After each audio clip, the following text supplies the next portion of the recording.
students, today we are here with another topic of political science, class 12th, chapter 4, India's external relation या भारत के विदेश संबंध. Chapter number 4, second book का chapter number 4, 3 chapters हम already done कर चुके हैं, हमारे कंप्लीट हो चुके हैं. 3 चैलेंजेस हमने स्टडी किए हैं डीपली और 4th चैप्टर आज हम शुरू कर रहे हैं. देखिए स्टूडेंट्स, जो 3 चैप्टर्स थे वो आफ्टर इंडिपेंडेंस, क्योंकि देखो उन चैप्टर का एक तरह से कोरिलेशन यहाँ दिखाई दे रहा है, तो एक तरह से वो बैकग्राउंड का काम करते हैं, तो वो बेस हमें पता होना चाहिए. बाद में हम जो टॉपिक होता है उसको कंटिन्यू करते हैं. तो चैप्टर हमारे जो 3 थे वो 3 चैलेंजेस थे हमारे सामने. फर्स्ट चैलेंज, फर्स्ट चैप्टर में आप सबको पता है हमने क्या पढ़ा, जो नेशन बिल्डिंग हमने की. सेकंड जो topic, second chapter as a second challenge हमारे सामने था वो हमारी जो स्टैब्लिशमेंट ऑफ गवर्नमेंट हमारे यहाँ कैसी हुई, यानी हमने गवर्नमेंट का क्या स्ट्रक्चर लिया, डेमोक्रेसी को कैसे हमने एक तरह से सेटअप तैयार किया अपने देश में. और थर्ड जो चैलेंज था वो था इकोनॉमी से रिलेटेड चैलेंज, यानी कि इकोनॉमिक कंडीशन को कैसे इम्प्रूव किया, किस तरह से जो प्लानिंग कमीशन थे उन्होंने अपना काम किया. अब देखो स्टूडेंट्स, आप इस पॉइंट को कोरिलेट करो कि जैसे सपोज करो आप अपना कोई घर बनाते हो, आप घर का सबसे पहले जो एक तरह से इंटरनल स्ट्रक्चर होता है वो तैयार करते हैं. हम अपनी जो भी ज़रूरतें होती हैं उनको कंप्लीट करने की कोशिश करते हैं, जो भी हमने कुछ करना है अपने घर के लिए वो हम वो करते हैं.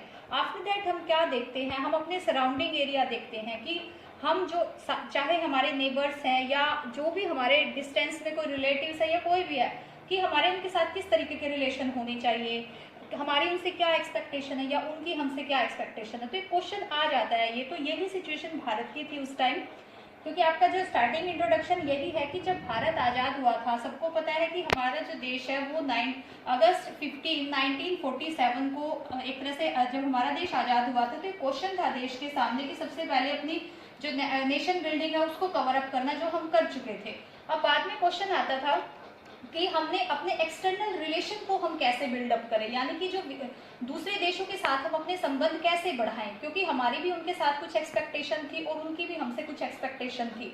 चाहे हमारे इसमें नेबरिंग कंट्रीज लगा लो या चाहे बाकी जो अदर कॉन्टिनेंट से के देश है वो लगा लो.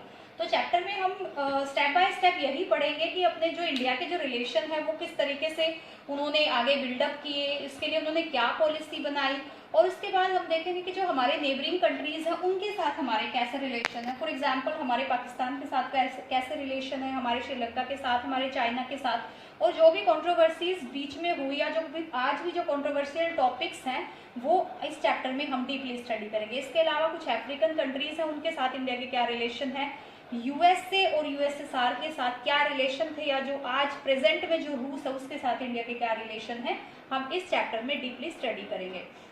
स्टूडेंट्स देखिए, इंडिया के सामने आफ्टर इंडिपेंडेंस 2 तरह के इशू थे. एक तो थे डोमेस्टिक इशू, यानी जो घरेलू इशू थे उसके सामने, क्योंकि ब्रिटिश इम्पैक्ट जो था वो इंडिया के जैसे कहते हैं ना एक सिंबल लग चुका था, एक तरह से उनके ऊपर एक साइन था कि जो ब्रिटिश इम्पैक्ट है वो कहीं ना कहीं एक तरह से इन्फ्लुएंस करता था हमारी हर चीज को, हर एक पॉलिसी को, हम जो भी कुछ बना रहे थे बाद में, क्योंकि आफ्टर ऑल जो ब्रिटिशर्स हैं वो काफी टाइम तक इंडिया में रह के गए.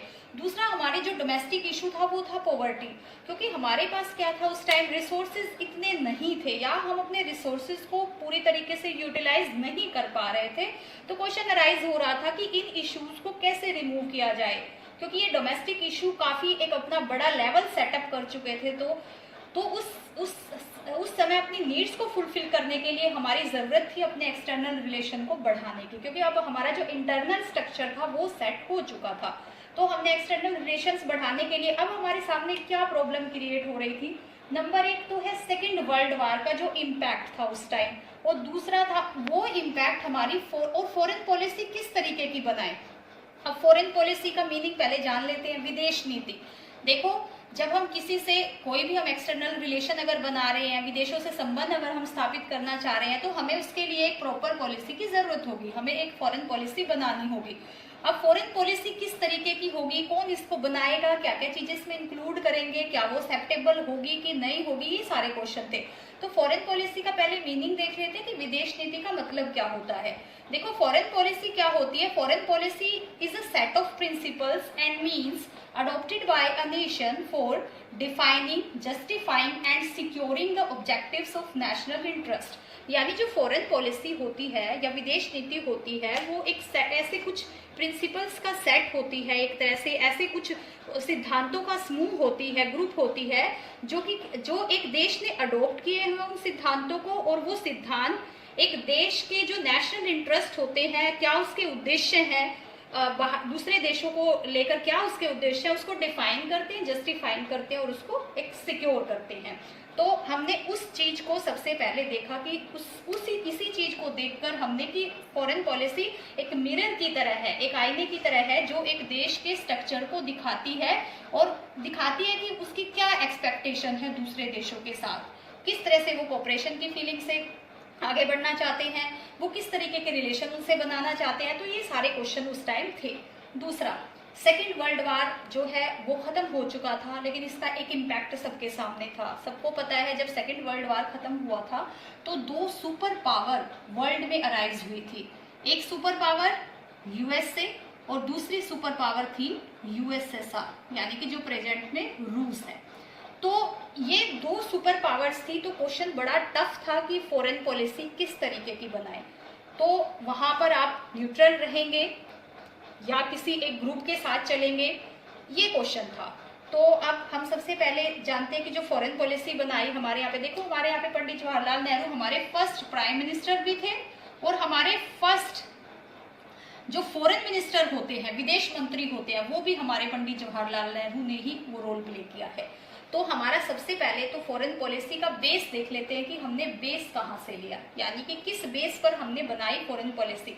क्योंकि हमारी एक्सपेक्टेशन थी, इंडिया को नीड थी, क्योंकि इंडिया के पास रिसोर्स थे या कम थे तो उनका यूटिलाइज वो अकेले नहीं कर पा रहा था, क्योंकि पॉवर्टी बहुत ज्यादा थी। दूसरा, ब्रिटिश इम्पैक्ट जो है वो इंडिया पे काफी हद तक था। तो जरूरत थी या तो दूसरों से हेल्प लेने की भी कह ले की जरूरत थी हमें, या ये भी कह सकते हैं कि हम अपने आप की एक आइडेंटिटी को भी बनाना चाह रहे थे, कि हम अपनी एक पहचान को बनाना चाह रहे थे। अपने ऊपर से जो एक ब्रिटिश का एक जो इम्पैक्ट हमारे ऊपर था हम उसको खत्म करना चाह रहे थे और दूसरे देशों के साथ अच्छे संबंध जो है हम बनाना चाह रहे थे। तो बेस देखो, हमारे डायरेक्टिव प्रिंसिपल्स हैं। आर्टिकल 51 में कॉन्स्टिट्यूशन के पार्ट 4 में कुछ प्रिंसिपल्स हैं जो हमारे डायरेक्टिव प्रिंसिपल्स हैं, उन्हीं पे बेस है हमारी जो फॉरेन पॉलिसी है। अब फॉरेन पॉलिसी के जो आधार क्या है हमारा, हम किन किन चीजों को देखकर हमने फॉरेन पॉलिसी बनाई है, तो उसका एक तरह से ऑब्जेक्टिव क्या है, देखो, to promote international peace and security. यानी हमारी फॉरेन पॉलिसी का सबसे बड़ा आधार होगा कि हम अंतर्राष्ट्रीय शांति और सिक्योरिटी, सुरक्षा को बढ़ावा देंगे। एक तरह से हमारी फॉरेन पॉलिसी मेनली अंतर्राष्ट्रीय शांति को बढ़ाने के लिए होगी और सुरक्षा के लिए होगी। दूसरा, to establish just and respectable relation with various nation. अब हमारी जो फॉरेन पॉलिसी का मेन ऑब्जेक्टिव क्या होगा कि हम एक तरह से न्याय और to establish just and respectable relation, to establish just and respectable relation with various nation, यानी कि दूसरे देशों के साथ जैसे जस्ट वर्ड न्यायपूर्वक होते हैं, न्यायपूर्वक और जो सम्माननीय संबंध वो स्टैब्लिश करेंगे। एक तरह से ये एक बेस होगा हमारी फॉरेन पॉलिसी का। यानी जो दूसरों से संबंध होंगे वो ये होगा कि दूसरों की रिस्पेक्ट करना और एक तरह से जस्टिस बेस्ड रिलेशन होंगे। उसके बाद रिस्पेक्ट फॉर इंटरनेशनल लॉ जो भी बने हुए हैं, जो भी ह्यूमन बीइंग के लिए बने हुए हैं, ह्यूमन बीइंग के जैसे वेलफेयर के लिए जो भी इंटरनेशनल लॉज बने हुए हैं, उनका पूरी तरह से उनकी रिस्पेक्ट होगी हमारी फॉरेन पॉलिसी में। यानी हमारी फॉरेन पॉलिसी का बेस है कि हम सभी प्रकार के जो अंतर्राष्ट्रीय कानून हैं उनको आदर की दृष्टि से देखेंगे, एक तरह से उनके लिए रिस्पेक्ट रखेंगे। और फोर्थ हमारा जो इसका बेस है बहुत इंपॉर्टेंट है, ये क्वेश्चन आ जाता है, बहुत बार आता है। तो फोर्थ है इसका, to encourage the settlement of international disputes by arbitration.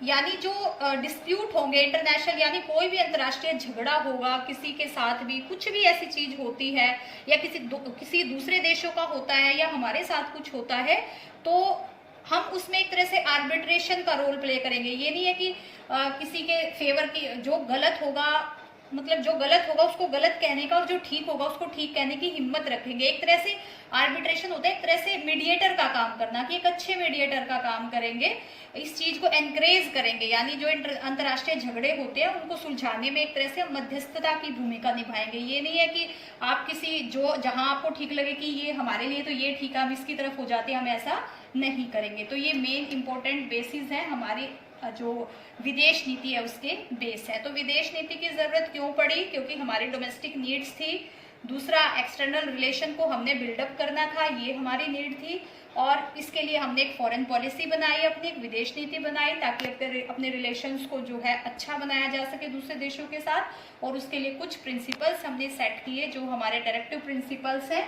उनके बेस पर हमने जो हमारे एक्सटर्नल रिलेशन है उनको हमने बिल्डअप किया। सेकेंड जो इम्पैक्ट है इसको मैं ब्रीफ में बता रही हूँ आपको, फिर नेक्स्ट वीडियो में मैं आप, क्योंकि इस टॉपिक से एक और टॉपिक जुड़ा हुआ है। जो हमारी विदेश नीति है ये नॉन अलाइनमेंट की पॉलिसी को फेवर करती है, the policy of non alignment. देखो नॉन अलाइनमेंट मतलब होता है गुट निरपेक्षता की नीति। देखो गुट निरपेक्षता की जो नीति है ये एक इंडिपेंडेंट पॉलिसी है, अपने आप में ये एक इंडिपेंडेंट पॉलिसी है। इसका मतलब क्या होता है? देखो जब सेकेंड वर्ल्ड वार हुआ था, मैंने आपको बताया कि यूएसए और यूएसएसआर दो सुपर पावर जो थी वो वर्ल्ड में राइज हुई थी। वैसे आपकी जो फर्स्ट बुक है उसका चैप्टर है ये फर्स्ट, हम उसमें जब करेंगे तो डीपली रीड करेंगे। इस चैप्टर से रिलेटेड जो होगा इसमें वो मैं अभी आपको बता रही हूँ। तो दो सुपर पावर उस टाइम थी हमारे सामने, और इन दोनों सुपर पावर में कोल्ड वार जैसी सिचुएशन थी, यानी एक कंट्री अपने आप को ज्यादा प्रमोट करना चाहता था तो दूसरा कंट्री अपने आप को ज्यादा प्रमोट, एक तरह से अपनी पावर को शो करना चाहता था कि मैं पावरफुल हूँ, दूसरा चाहता था मैं पावरफुल हूँ। तो वर्ल्ड में उन्होंने क्या कर दिया, वर्ल्ड को ही डिवाइड कर दिया, एक तरह से दो पार्ट बना दिए वर्ल्ड के, की एक तो यूएसए को फेवर करने वाले, एक और यूएसएसआर को फेवर करने वाले।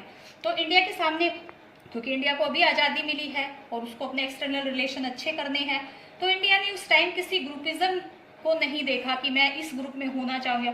तो हमारे जो पंडित जवाहरलाल नेहरू थे फर्स्ट प्राइम मिनिस्टर, उनका बहुत बड़ा रोल है इस पॉलिसी को आगे फैलाने में, ये हम पढ़ेंगे आगे इसको डीपली। उन्होंने एक पॉलिसी बनाई, एक तरह से फाउंडर ही थे वो, बाकी कई और भी बहुत सारे लीडर्स थे जिन्होंने इसको प्रमोट किया, और उन्होंने उन कंट्रीज को कलेक्ट किया जो किसी भी पावर के साथ मिलके चलना पसंद नहीं करते, यानी कि वो उन दोनों पावर से न्यूट्रल है, एक तरह से कि वो किसी के साथ रहना नहीं चाहते। तो ये पॉलिसी थी। तो हमारी फॉरेन पॉलिसी भी इसी पे बेस थी, जो हमारी गुट निरपेक्षता की नीति पे बेस ही थी ये, कि वो किसी भी मतलब ग्रुपिज्म में नहीं जाएंगे। ये जो पॉलिसी थी ये मतलब वो देश इस ग्रुपिज्म से एक तरह से अपना डिस्टेंस बना के रखेंगे, यानी जो गुट निरपेक्षता के देश होंगे वो देश keep distance from politics based on groupism, यानी इस ग्रुपिज्म बेस्ड जो भी पॉलिटिक्स होगी उससे वो दूर रहेंगे, एक तरह से उनका अपना एक अलग ओपिनियन होगा। तो हमारी फॉरेन पॉलिसी ने इसको प्रमोट किया, और हमारी विदेश नीति थी वो गुट निरपेक्षता की नीति पर भी एक तरह से आधारित थी। तो ये आपका इंट्रोडक्शन आज चैप्टर का, आई होप आपको टॉपिक थोड़ा क्लियर हो गया होगा। नेक्स्ट टॉपिक जब हम इसको करेंगे तो ये टॉपिक और क्लियर हो जाएगा। बड़े ध्यान से आपने 12th क्लास वीडियो को सुनना है, और अगर आपके पास बुक है तो बुक को ओपन करके आपके 2 पेजेस हैं ये जो मैंने क्लियर कराए हैं इसमें, यानी कि 2 टॉपिक्स हैं आपके, तो आपने इनको डीपली रीड करना है। Thank you so much.